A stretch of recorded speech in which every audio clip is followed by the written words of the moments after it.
Excellent. Thanks, Helen. So I think we've all been before, haven't we? So we know the format, so I won't spend any.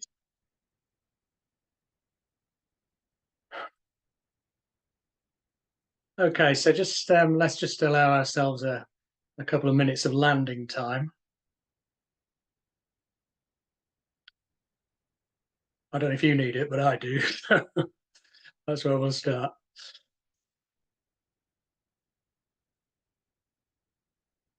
So I think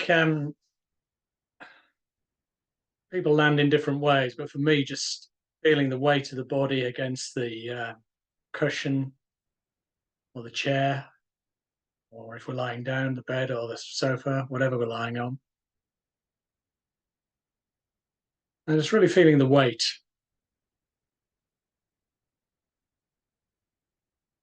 the gravity.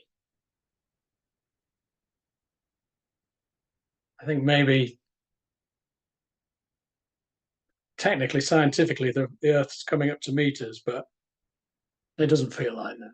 So let's just go with what we feel for them. That's our bodies resting against the Earth through cushion or the bed, the mat.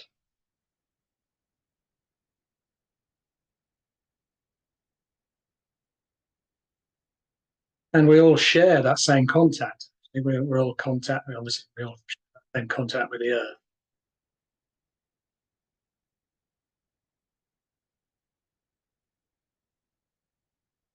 So wherever we are in the UK or Europe, we've got that shared experience.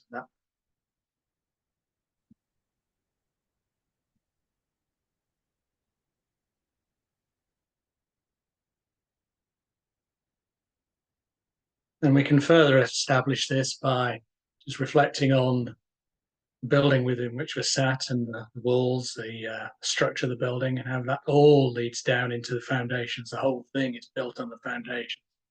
And the foundations are dug into the earth. So, in a very real sense, we're all earthed and grounded.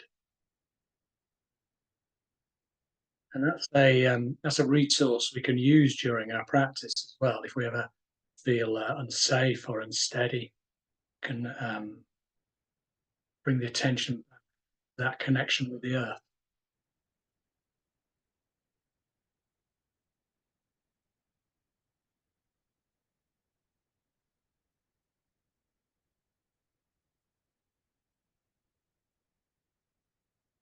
Of course, from the viewpoint of some Eastern philosophical traditions, we have an earth element within our body in terms of bones and the teeth and the hair. So, very, very hard element within our body. So, in that sense, almost an extension of the earth, uh, one aspect.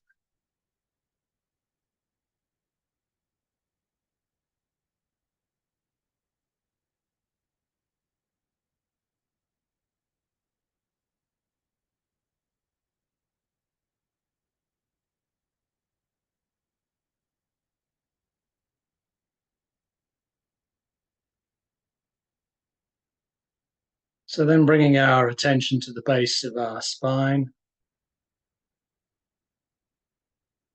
and just checking in with the posture.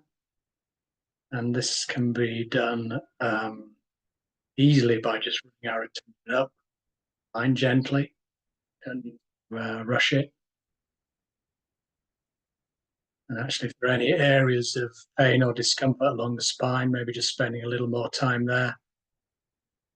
Maybe visualizing, imagining opening out the vertebrae at that point, for instance.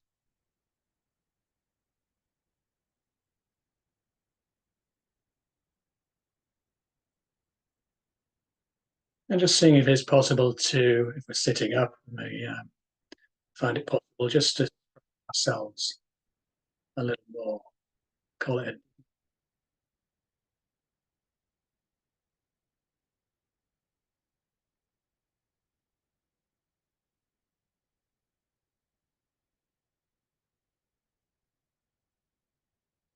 And when we reach the shoulders, just checking that these are even, so not sloped. The other,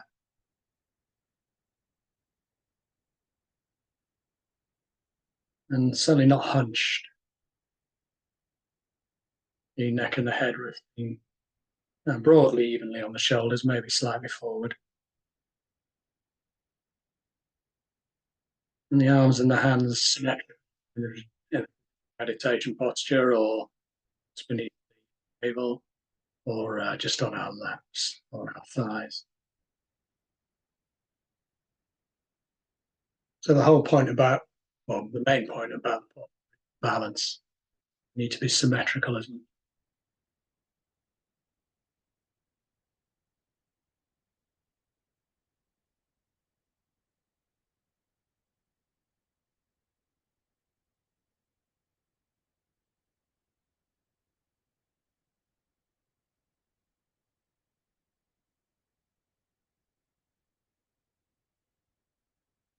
So this is just fundamental for our practice.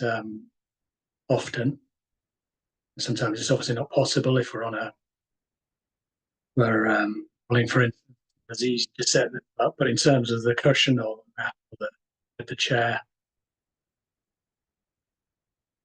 this groundedness, this balance and ease that the posture gives is really important, I think. And the other thing that's important is openness, transparency. Otherwise, we can get a bit. So we can replicate this, promote this by taking our mind imaginatively above the ceiling and roof of the building. If you've got cloud cover today, where you are above the cloud cover, and out into the open above the cloud cover.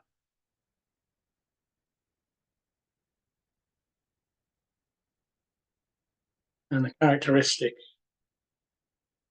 of our experience there would be just complete clarity, be everything really.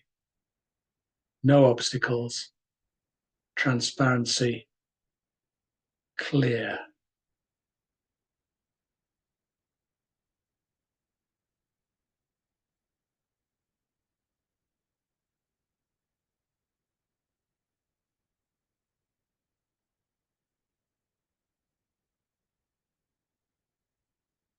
So it's as if each of our bodies is a conduit between the earth and the sky.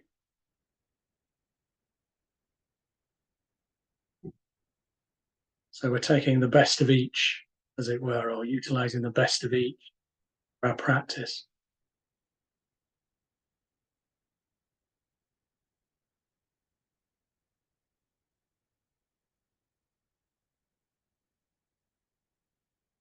So working in union with, well, we know the phrase Mother Earth, but we can also talk in terms of the phrase Father Sky in this context.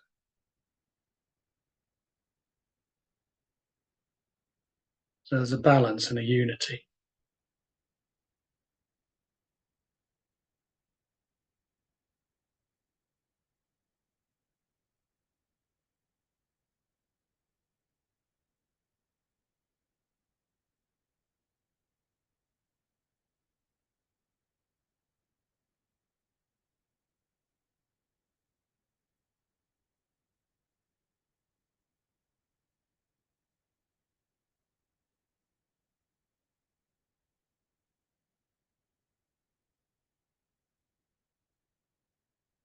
And it's just nice to end this short practice or resting within that unity, however you see it, however you experience it.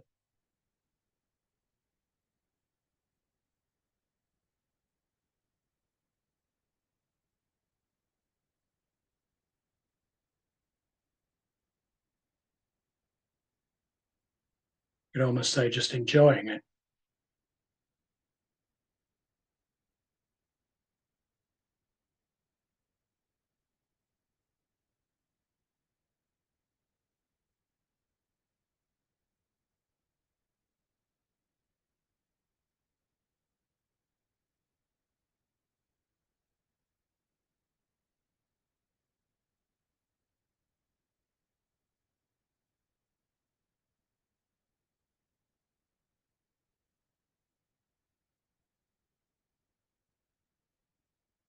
Feels good to be balanced.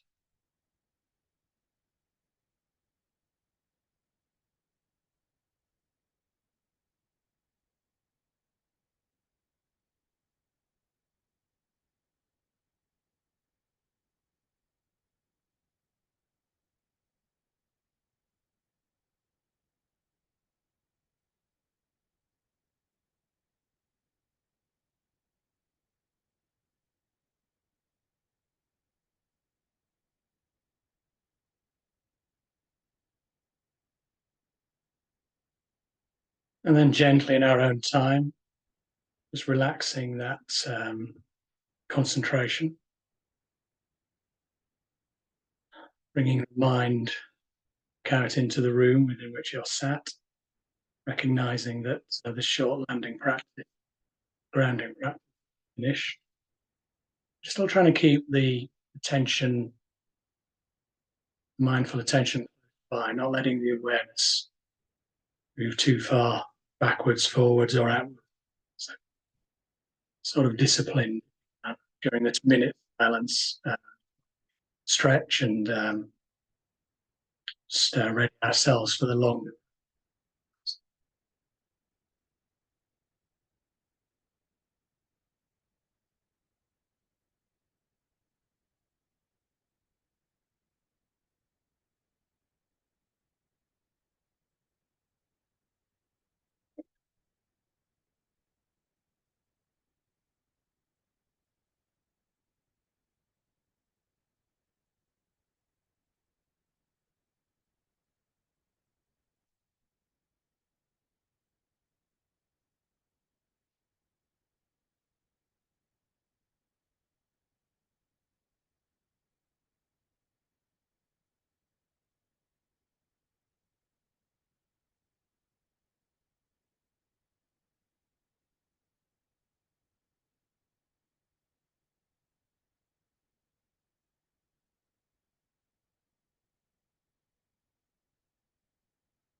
Okay,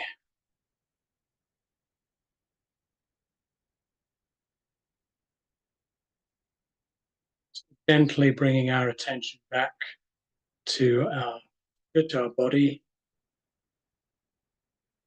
and we certainly the same posture as we had 15 minutes ago. In fact, just picking up on that idea of balance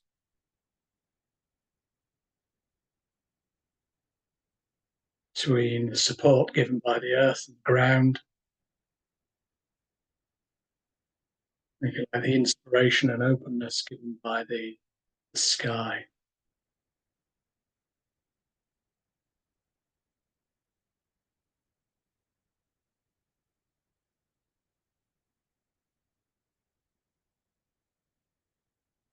So we can practice within that support.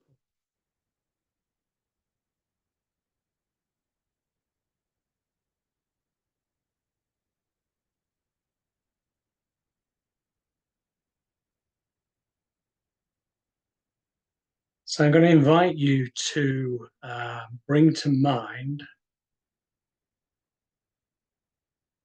a challenging situation or difficult situation that you'd have recently where you maybe feel you didn't represent your best self, you didn't bond in a skillful way, you maybe temper or became agitated or very impatient.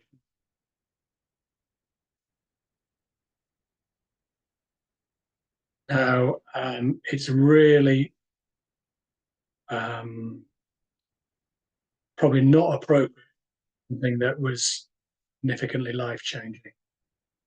So, just something of a sort of, well, a medium or even mundane nature, but something you've noticed nonetheless, something that affects, something you react.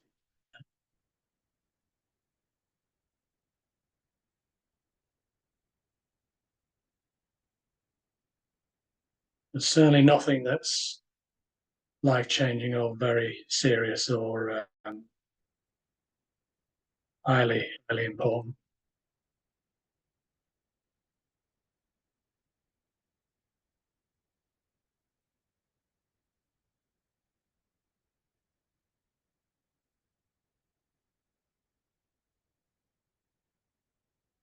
So recognizing that this, this event now in the past, and that you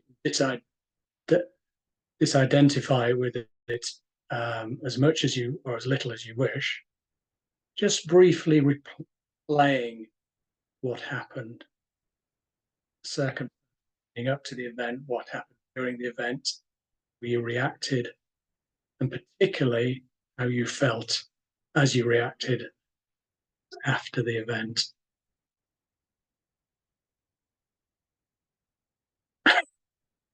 So there's a lot in there, so just simplify it as you wish or make it more complicated, extend it, but just go at your own pace is what I'm saying.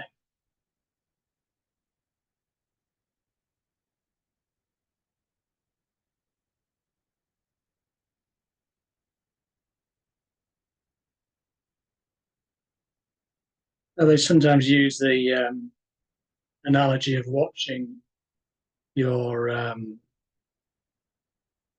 mental your experiences on a cinema screen. So maybe if you could replay it on the cinema or in the comfort of a room like that.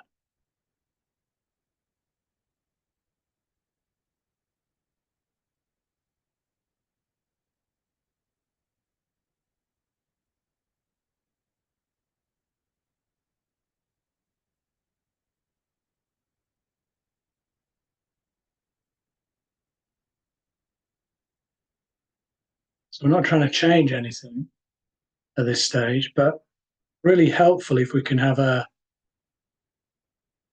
objective view on the disadvantages of the way that we react to problems it caused for us and maybe for others.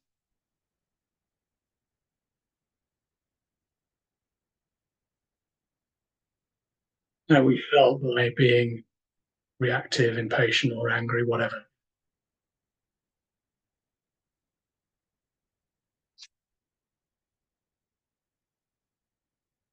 So there's nothing, absolutely nothing to be gained by beating up about what happened. Yeah, luck. There's nothing in any event. But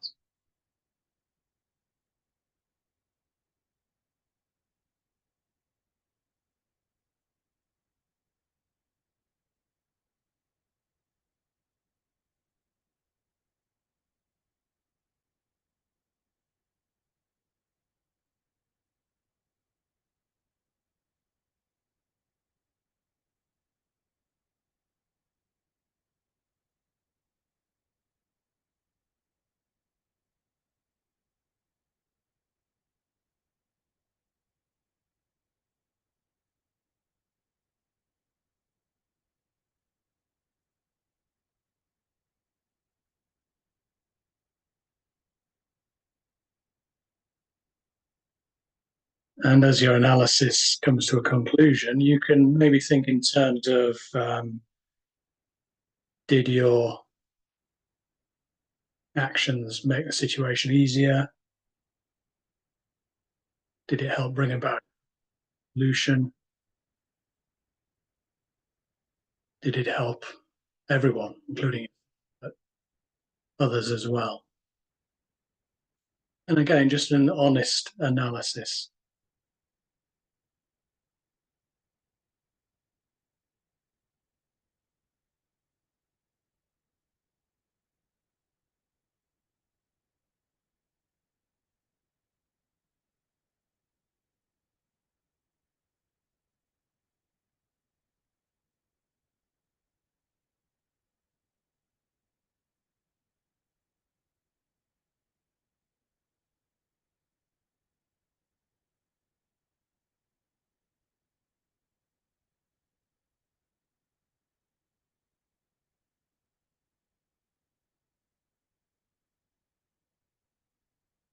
So that's the difficult work done. We can now open up to something a bit more positive in one sense. and open up to the idea that if the situation happens again, we won't be bound in by what happened last time, and we'll be able to respond, behave, speak, think in a more positive and skillful way.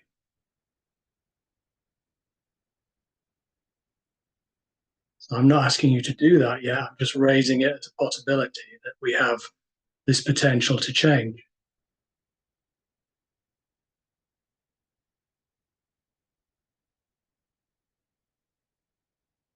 We know we can do this. You sometimes forget, but we know we can do it.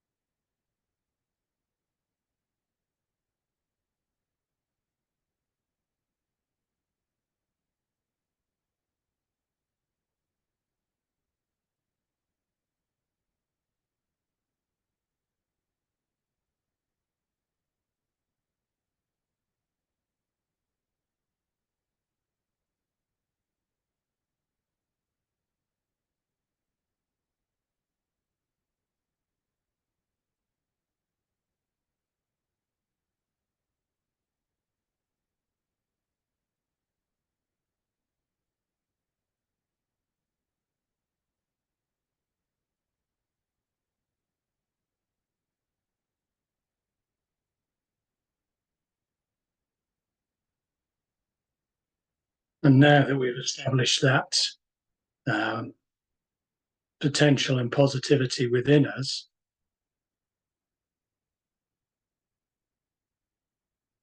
we can, as far as we're able, and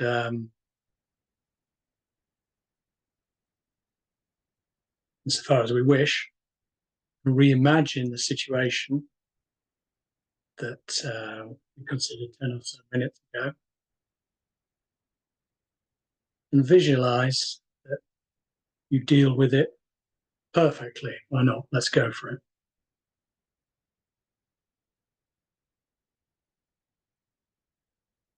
So you enter the situation with an open heart and an open mind, skillfully and positively, or in whatever way is necessary, in terms of your speech and your actions of speech and body.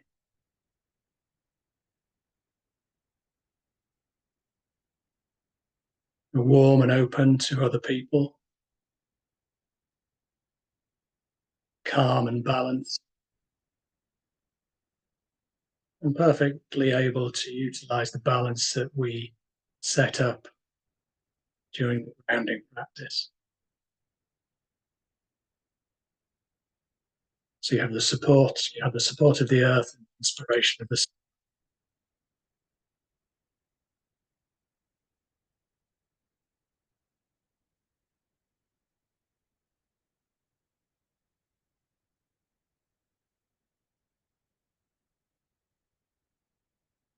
So I'd encourage you to replay that situation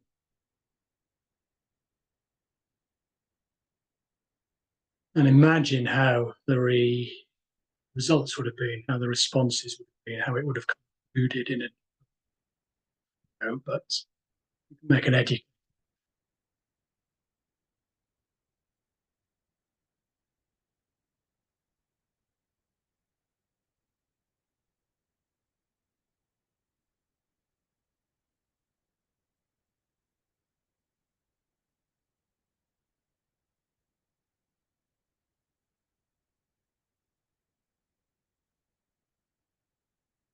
And don't be afraid to visualize things turning out really, really well, because let's be honest, we've all had situations where things have turned out really, really well.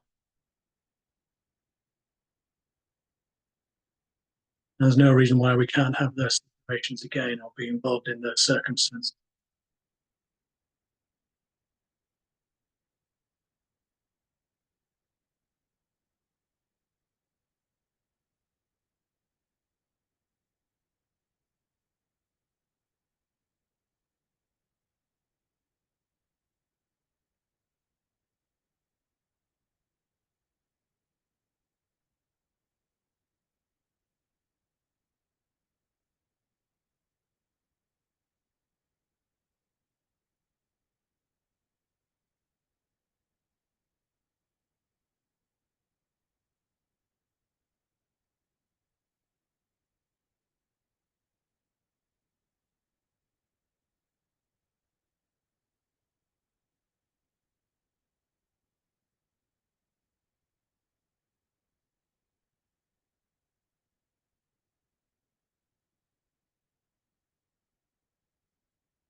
And maybe as your replay comes to a close, in your own time, no rush, just making a gentle but firm intentional motivation that next time you're faced with a situation such as this, or any situation that you find really challenging, you're going to do your absolute best to deal with it with warmth, presence, openness, inclusiveness, patience, calmness, and balance. So we can, but just that we're going to deal with it in a way, really.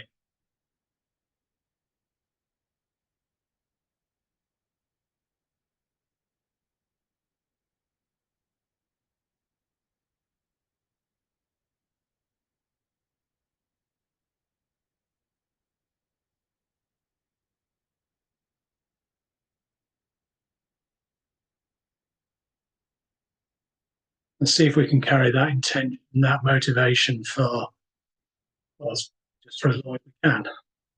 Maybe just be hours or day or a couple of days, or maybe we'll even manage a week. Just keeping it within our hearts if we can.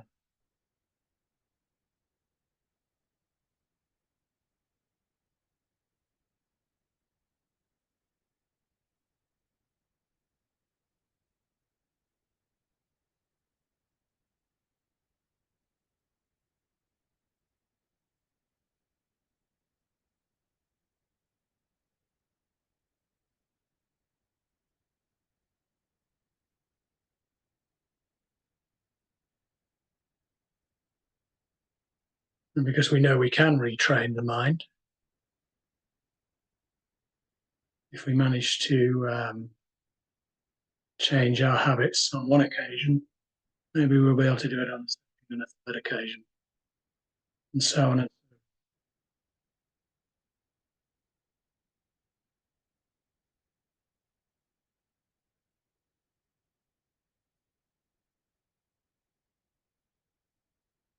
Maybe we could break.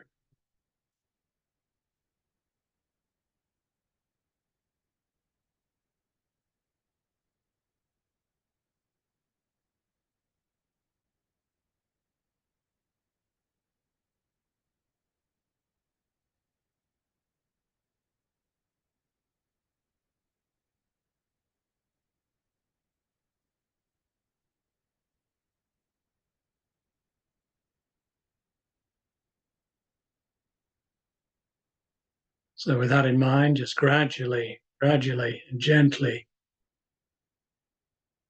closing the meditation, closing the practice, no rush at all.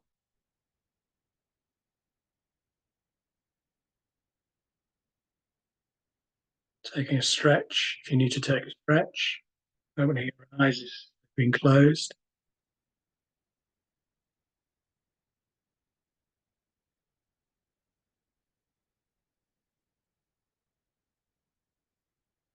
And we could give ourselves a quick pat on the back for some hard and challenging work.